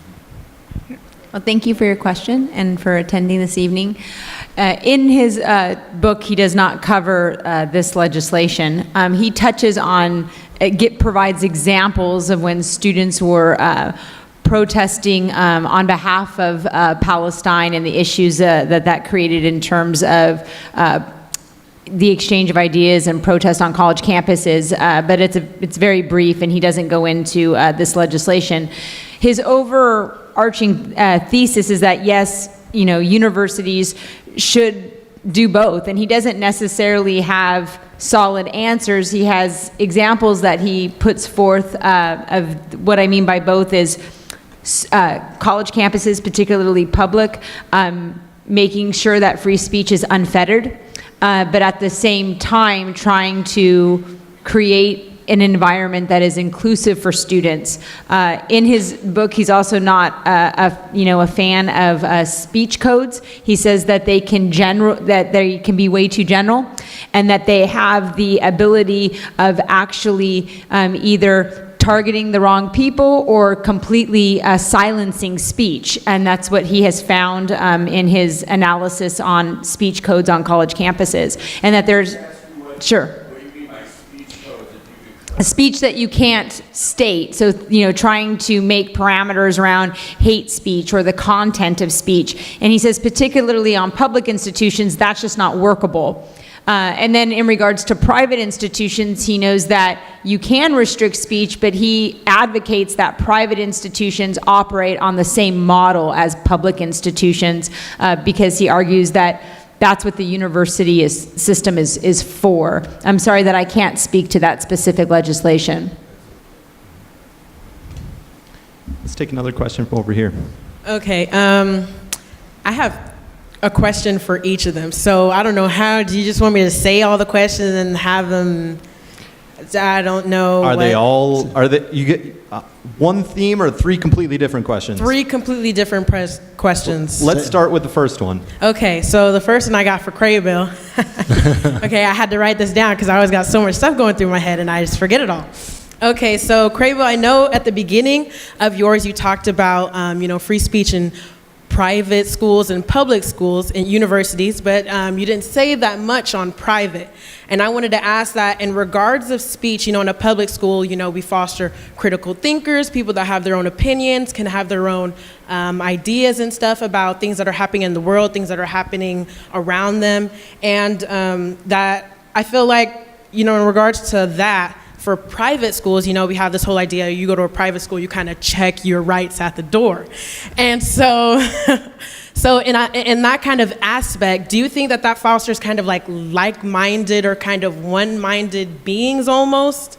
Like they can't really say what, because the whole idea for me for university is, when people say when you go into university, you obviously become a liberal. But it's just the whole idea of, you're going to a university, you're going to be a critical thinker to be able to think critically and, have this list of things and know what to say, know how to say it, know who's your audience is. And I feel like in private schools, it doesn't really do that. How do students have speech in a private setting for a university? Dr. Cargile and I are products of both private and public institutions, and so and I know that at our private institution that we were at, I didn't feel that my speech was limited. I felt, if anything, I was encouraged to argue and put my own self to the test and my own arguments to the test. In terms of private schools, though, they can be more restrictive in terms of your speech and even codes of conduct, and in particularly with religious universities, if they're wanting you to go to chapel hour, things of that nature. So private institutions are different in that regard, just like private corporations are different in terms of, what you wear, if you're even down to, how you can cut your hair. Are you allowed to have facial hair? All kinds of things. And then the other question, Ms. Grimes, you asked that if I feel, or if you've experienced, if people attend private institutions that I didn't catch that last part in regards to how it is that they think. You think it's too narrow? No, Can you clarify? Saying, because the whole idea that I was placed on me about private schools is that it's kind of in regards of a K through 12 school. For K through 12, for grading school, you kind of check your rights, and so I felt like private university, that was kind of the same in regards to maybe protesting or saying your own opinion out on campus and whatnot. Yeah. Well, even where we were at the Claremont University Consortium, they allowed protest at the Claremont colleges and in the undergrad institutions, and I almost felt like it was encouraged. So, even if you go by Scripps, which was the women's college, they have that famous wall where there was a lot of room for expression. So, I also think there are some private universities too that just aren't religious in nature; they are of secular purposes. And this isn't a knock on religious institutions. I went to parochial school for a large part of my elementary and high school, I don't know, you wouldn't call it a career, but experience. So I've had a mixed variety in terms of both public and private education, and I think that, at least in my experience, I feel that I was challenged, that they had rigor, that I was allowed to think outside of the box, things like that. But good question, Ms. Grimes. I'm going to encourage you to ask your other two questions you can come up at the end. After 8 o'clock, we're not just running out the door. So you can ask Dr. Burrows, Dr. Cargile, your two questions a little later on. But let's go on this side. Do you have a question here? So let's go over here. Good evening. Excuse me. I would like to, thank the panel for coming out tonight and speaking. I think it's really great that we actually have dialogue with our professors and students. I feel like it's more that's needed on a campus, because obviously we have a really low retention rate here at Cal State Bakersfield, and I honestly feel like it could be bridged between the ones that are above, not, I'm gonna say like a hierarchy, but just saying that the students and people that are doctors and pretty much on staff should really build that trust with each other so we can really build on this. I would like to say that being at Cal State and going through my my own little historical, sociological, philosophical areas, and I feel like expertise. In-group, out-group. You know, people that see from the in-group and the out-group perspective, those who are in the in-group kind of look differently at the out-group. Whether you're a Democrat or a Republican, or you believe in this or you believe in that. I guess what I'm really the point I'm trying to come across is that when we invite speakers, and the Kegley Institute invites speakers to speak, you know, of course, publicly, when they come to a college campus, we have to really be able to really divulge and digress and really be able to understand what they're really trying to say. But when Tracy Martin came last year, I will just say this, that we have to be able to have dialect and dialogue where they're, like, for example, I grew up in a place where many of you could not go to, okay? So if I tell you my experiences and how I feel and where I came from, you have to just accept it for what it is.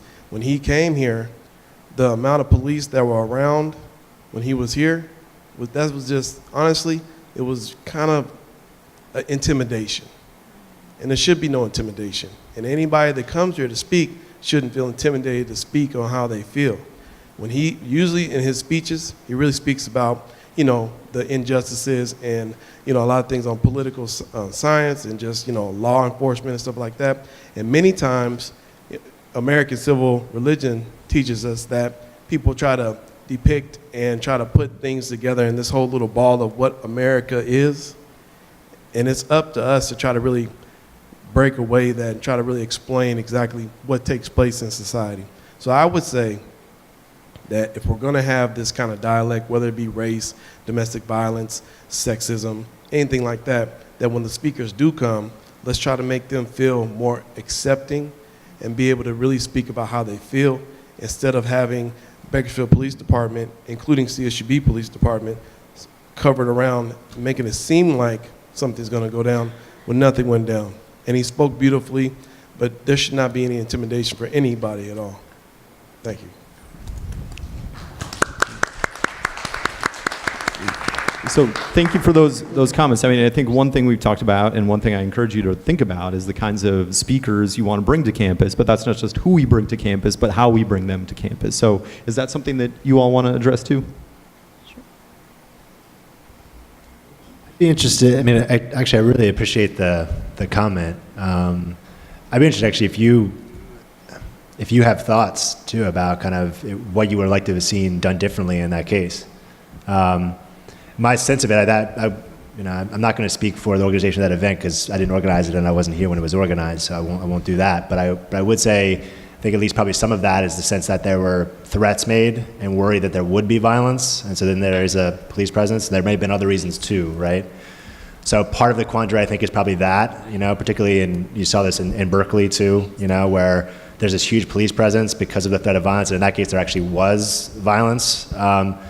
So I think that's a bit of the quandary there, but I also really take your point to heart about the fact that you don't want to create an environment about intimidation when you're trying to have these purposeful talks that are working against feelings of intimidation and aggression and violence.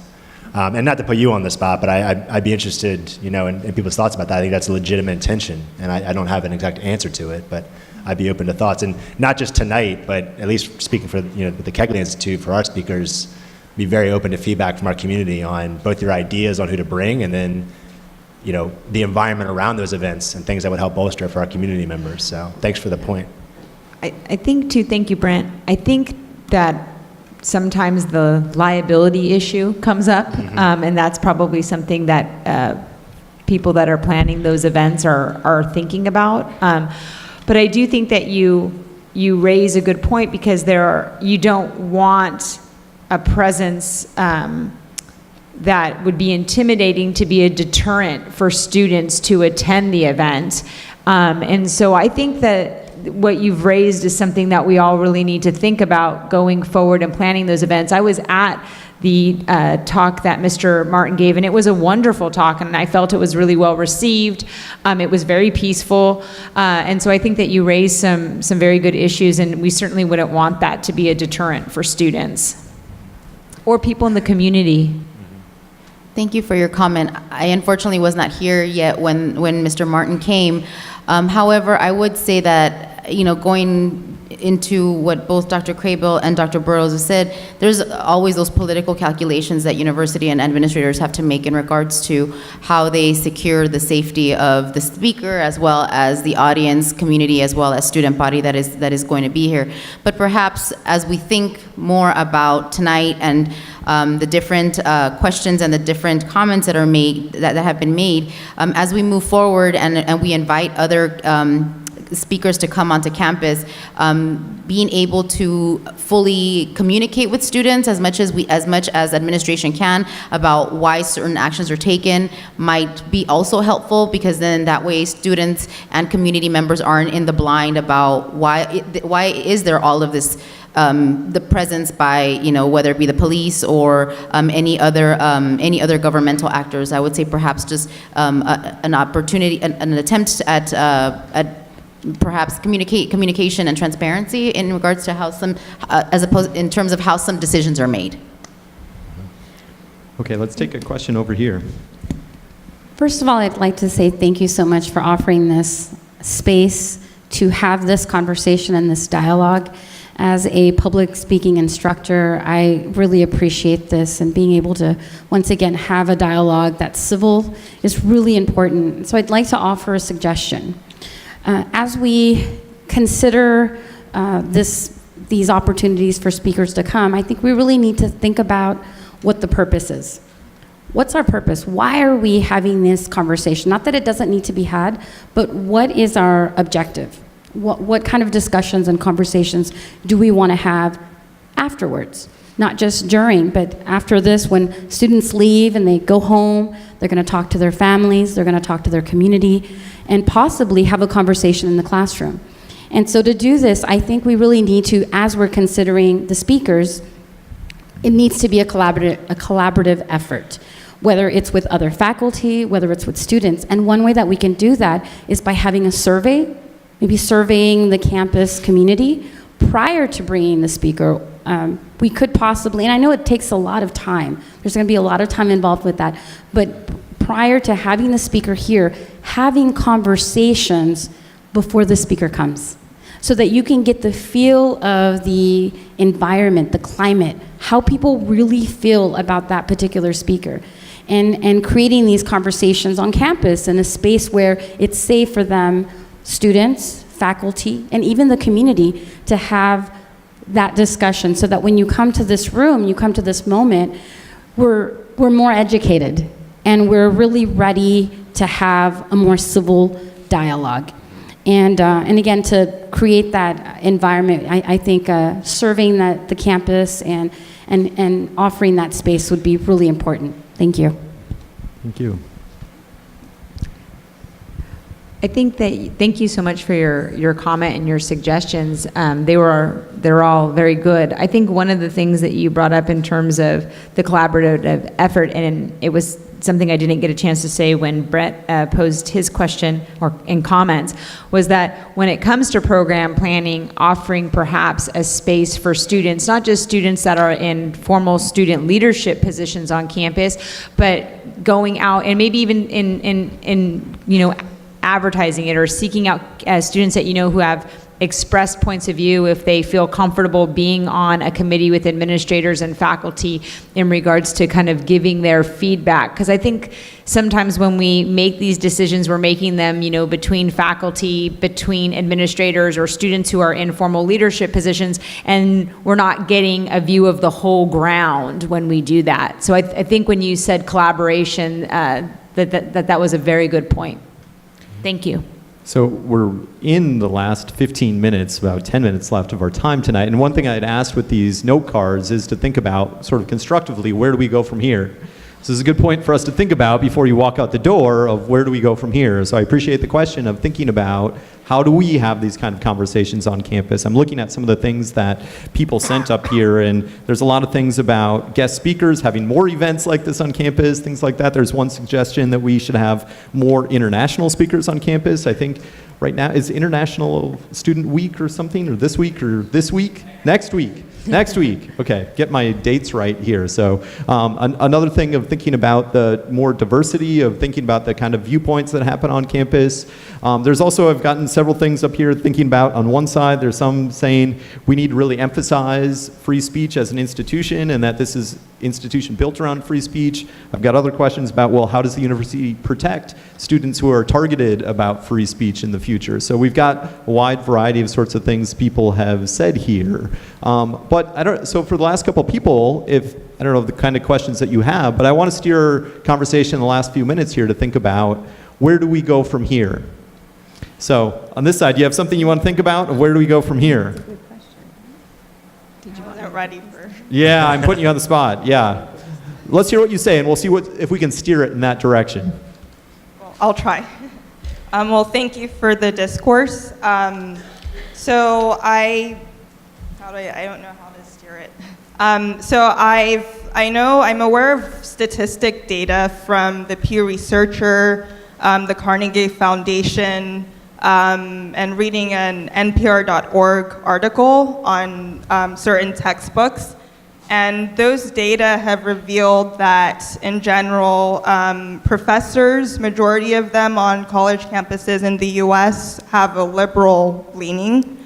Most of them vote Democratic, and the sort of, even in the course content that you read, like certain textbooks or scholarly articles, even those can have liberal leanings.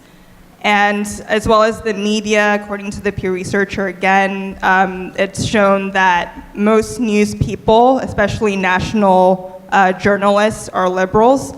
And so my concern with that is that academia is acting more as a means in terms of indoctrination instead of education, because the way professors teach will be affected by the certain biases and beliefs that they hold. And I'm wondering, from your perspective, if individuals are being educated according to a more liberal bias, will that affect the way that they perceive the world around them? For example. So I think that's a great where do we go from here question. Thank you. Of thinking about as an institution, so we're thinking about as an institution, as an educational institution, what kind of education are we providing to our students? And how can we go from here to think about, we certainly don't want to have an indoctrination sort of institution of thinking about what we are and what we stand for as a university. So I think that is a great question of thinking about where do we go from here. What do you guys want to say about that? I don't have the citation on me, but I will pull it because it was something I actually had posted not too long ago. There is research that, thank you so much for your question, I apologize. You had time clock in my head now ticking away. Yeah, I know. So sorry, forgive me. However, there is, data research that supports that, but there's also research and studies out there that support more of a nuanced view of that. And that nuanced view is that ideologically speaking, faculty are more diverse than people realize. That can vary by discipline, individual, and that also, the study that I'm referring to, which on my word I will pull, demonstrates that students aren't necessarily being indoctrinated and becoming increasingly more liberal, that they actually tend to become more vested in the ideology that they have, and that even happens through student activities, not so much in the classroom. And so I'm not discounting anything that you're saying by any stretch of the imagination, but I don't think it's a homogenized view. I think there are varied views on campus. I know faculty here that are of a progressive persuasion, conservative persuasion, those that do not affiliate with a political party, those that are libertarian. And so I also can think it may depend at the university that you're at and the region that university is. So I would encourage us to look at this in more of a textured and nuanced way as we progress. But I think it's a very relevant question. It's something that comes up a lot. I think it's one of the things, to be very honest with you, that has propelled student groups wanting Ben Shapiro, Milo Yiannopoulos, and Coulter at events.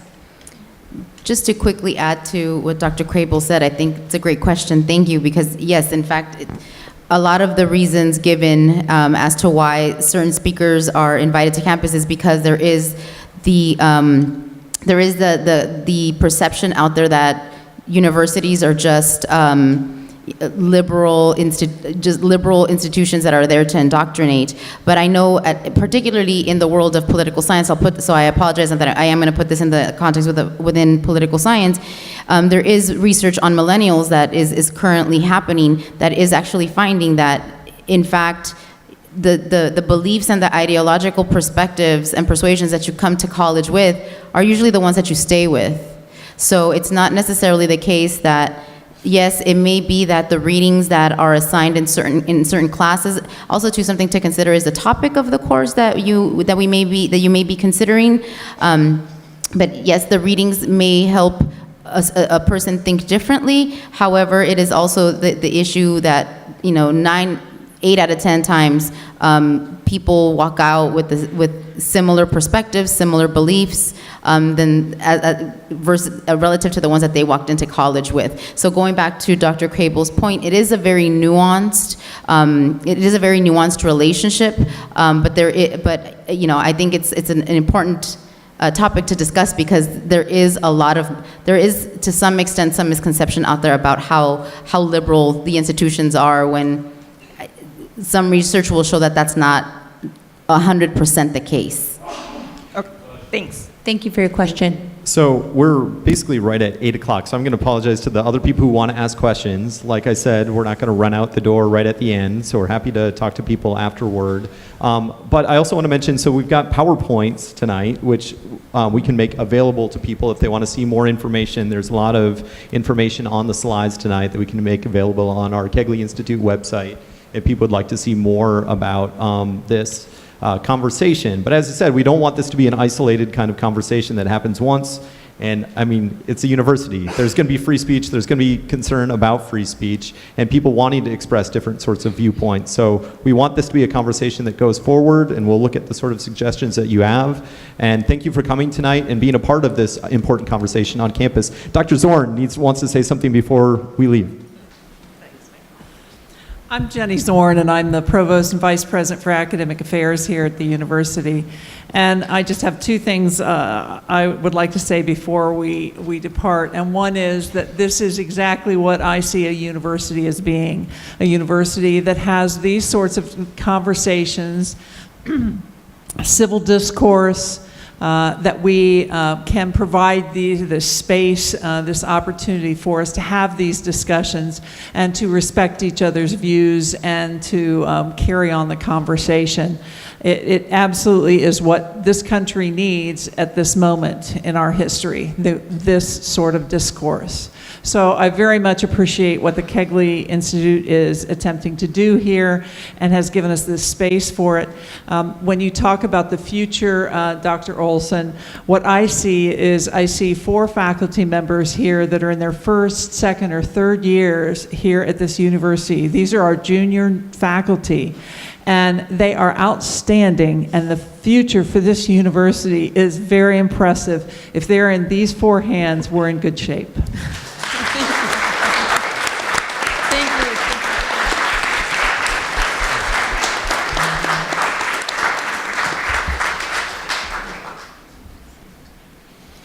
So thank you all for coming.